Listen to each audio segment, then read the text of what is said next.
വഖഫ് നിയമ ഭേദഗതിക്കെതിരായ പ്രതിഷേധം തുടരുന്ന ബംഗാളിലെ മുർഷിദാബാദിൽ 5 കമ്പനി കേന്ദ്രസേനയെ കൂടി വിന്യസിച്ചു. പ്രതിഷേധത്തിനിടെയുണ്ടായ സംഘർഷത്തിൽ മരണം 3 ഇതുവരെ 150ഓളം പേരെ അറസ്റ്റ് ചെയ്തു. കഴിഞ്ഞ വെള്ളിയാഴ്ച വഖഫ് ഭേദഗതി നിയമത്തിനെതിരെ പശ്ചിമബംഗാളിലെ മുർഷിദാബാദിലുണ്ടായ പ്രതിഷേധമാണ് സംഘർഷത്തിൽ കലാശിച്ചത്. ഒരു കൂട്ടം അക്രമികൾ ചേർന്ന് വാഹനങ്ങൾക്ക് തീയിടുകയും കെട്ടിടങ്ങൾ അടിച്ചു തകർക്കുകയും ചെയ്തു.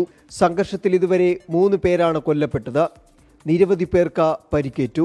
സാഹചര്യങ്ങൾ വഷളായതോടെ 5 കമ്പനി BSF സേനയെ കൂടി മേഖലയിൽ വിന്യസിച്ചു. കൽക്കട്ട ഹൈക്കോടതി ഉത്തരവനുസരിച്ചാണ് നടപടി.